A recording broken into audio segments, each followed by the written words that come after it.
자, 예레미야는 하나님의 명령을 받아서 예언하고 있습니다. 그런데 여호야김 왕은 예레미야를 감옥에 가두어 버립니다. 우리가 묵상한 말씀 중에 하나님께서 예레미야에게 아나두세 땅을 사라고 명령하신 부분을 여러분 기억하실 것입니다. 예레미야가 시위대의 뜰에 구금되어져 있을 때 300불 정도 되는 그 정도 땅을 현금화하기 위해서 친족이 예레미야를 찾아왔던 것이죠. 예레미야는 하나님의 명령대로 그 땅을 삽니다. 그리고 얼마 안 되는 땅이지만 철저하게 계약서를 쓰고 증서를 2개 만들어서 오랫동안 보관하게 합니다. 이 일을 대신해 준 사람이 있는데요. 그 이름이 나오는데 바로 네리야의 아들 바룩입니다. 바룩은 예레미야가 예언하는 하나님의 말씀을 잘 기록한 사람입니다. 오늘 본문에도 네리야의 아들 바룩이 등장하는데요. 예레미야가 감옥에 갇혀 있기 때문에 성전에 가서 사람들 앞에서 하나님의 말씀을 증거할 수가 없었습니다. 그래서 예레미야는 하나님의 말씀을 기록해서 바룩에게 낭독하게 했습니다. 하나님께서 예레미야에게 주시는 모든 말씀을 두루마리에 대신 기록해서 사람들 앞에서 낭독합니다. 여러분, 이 말씀이 주어진 시대는 요시야 왕의 아들 여호야김 시대입니다. 여호야김의 아버지는 요시야 왕인데 요시야 왕은 유다에서 몇 안 되는 좋은 왕이죠. 유다의 종교 개혁을 이끌었던 그런 왕입니다. 그가 우상을 없애려고 노력하고 하나님을 섬기려고 애쓸 수 있었던 이유 중에 하나가 바로 성전에서 우연히 발견한 오래된 율법책 때문이었습니다. 요시야 왕이 성전을 수리하다가 먼지 쌓인 오래된 율법책을 발견합니다. 그리고 그 말씀을 읽기 시작하면서 요시야 왕은 옷을 찢고 통곡합니다. 요시야 왕은 내가 이 말씀을 더 일찍 알았더라면 유다가 이렇게 범죄하지 않았을 텐데 후회하면서 옷을 찢은 것이죠. 그런데 요시야 왕의 아들 여호야김은 예레미야를 통해 주어진 하나님의 말씀을 바룩이 두루마리에 기록해서 사람들 앞에서 낭독을 했는데 그 자리에 있던 여호야김과 신하들은 옷을 찢기는커녕 두려워하지도 않았던 것입니다. 자, 여호야김의 아버지 요시야 왕은 열왕기하 말씀에서 하나님의 말씀을 발견하고 이렇게 말했습니다. 이 책의 말씀을 듣지 아니하며 기록된 모든 것을 준행하지 아니하였으므로 여호와께서 우리에게 발하신 진노가 크다. 이렇게 말했습니다. 하지만 여호야김 왕의 반응은 완전히 다릅니다. 우리가 내일 묵상할 말씀이지만 여호야김은 하나님의 말씀을 칼로 베어버리고 불태워버렸습니다. 아버지 요시야 왕은 우연히 발견한 율법책으로 나라를 바로 세우고 종교개혁을 이루었지만 아들 여호야김은 하나님의 말씀이 기록되어 낭독되는데 전혀 두려워하지도 않고 회개도 없었습니다. 자, 우리 사랑하는 성도님들, 아버지와 그리고 아버지 왕과 아들 왕, 이 차이점은 이들이 섬기는 하나님이 달랐던 것이 아니라 하나님의 말씀에 대한 그들의 선택이 달랐기 때문에 결과가 달라졌던 것입니다. 자, 우리는 하나님께서 예레미야를 통해 예언하게 하시는 그 이유를 바로 알아야 합니다.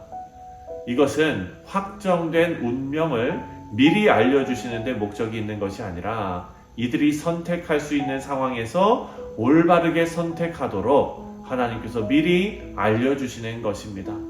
그래서 우리는 하나님의 말씀이 주어졌을 때, 그리고 그 말씀이 우리의 마음에 잠언처럼 찌르는 말씀으로 다가왔을 때 회개에 이르는 지혜가 있어야겠습니다. 자, 2절과 3절 말씀을 보면은요, 너는 두루마리 책을 가져다가 내가 내게 말하던 날 곧 요시야의 날부터 오늘까지 이스라엘과 유다와 모든 나라에 대하여 내가 내게 일러준 모든 말을 거기에 기록하라. 유다 가문이 내가 그들에게 내리려 한 모든 재난을 듣고 각기 악한 길에서 돌이키리니 그리하면 내가 그 악과 죄를 용서하리라 하시니라. 아멘. 자, 2절에 주신 하나님의 말씀은 3절을 위함입니다. 유다 가문이 모든 재난을 미리 듣고 악한 길에서 돌이키기를 바라시는 하나님의 마음이죠. 하나님께서 회개를 촉구하시는 그 말씀은 오늘 본문에만 나오는 말씀이 아닙니다. 우리가 주일에 묵상한 말씀에서도 레갑 자손들을 통해서 유다 고관들의 심장부에서 유다 백성들을 부끄럽게 하신 그 이유가 있습니다. 그것은 유다가 하나님의 말씀을 듣고 깨닫고 회개에 이르기를 바라는 마음이셨습니다. 하지만 유다는 뉘우침이 없었지요. 자, 우리 사랑하는 성도님들, 회개는 범죄한 사람이 취해야 할 가장 지혜로운 행동입니다. 다윗 왕도 간음죄를 저지르고 살인죄를 저지르고 그랬지만 하나님의 용서를 받는 은혜를 경험할 수 있었습니다. 그것은 바로 다윗이 회개했기 때문입니다. 우리는 가능한 죄를 멀리하고 죄 없는 온전한 삶을 살아야겠지만 죄를 범하여 하나님과의 관계가 멀어진다면 다른 모든 것을 다 내려놓고 하나님 앞에 회개하고 가장 먼저 하나님과의 관계를 회복해야 할 것입니다. 이런 지혜가 우리 모든 성도님들께 있으시기를 주님의 이름으로 축원드립니다. 자, 10절 말씀을 보면 바룩이 하나님의 말씀을 기록한 두루마리를 사반의 아들 서기관 그마랴의 방에서 낭독했다라고 기록되어져 있습니다. 10절을 보면 바룩이 여호와의 성전 윗뜰 곧 여호와의 성전에 있는 세 문 어귀 곁에 있는 사반의 아들 서기관 그마랴의 방에서 그 책에 기록된 예레미야의 말을 모든 백성에게 낭독하니라. 아멘. 자, 그마랴는 자신의 방을 바룩에게 내어주면서 하나님의 말씀이 백성들에게 증거되는 일을 도왔습니다. 그리고 11절을 보면은 그마랴의 아들이 나옵니다. 미가야가 하나님의 말씀을 듣게 됩니다. 11절에 사반의 손자요 그마랴의 아들인 미가야가 그 책에 기록된 여호와의 말씀을 다 듣고, 자, 아버지의 사반의 손자 그리고 그 그마랴의 아들 이 미가야가 그 책에 기록된 여호와의 말씀을 다 들었다라고 기록하고 있습니다. 근데 12절을 보면 듣는 것에 그치지 않았다고 기록하고 있습니다. 12절을 보니까 왕궁에 내려가서 서기관의 방에 들어가니 모든 고관 곧 서기관 엘리사마와 스마야의 아들 들라야와 악볼의 아들 엘라단과 사반의 아들 그마랴와 하나냐의 아들 시드기야와 모든 고관이 거기에 앉아 있는지라. 아멘.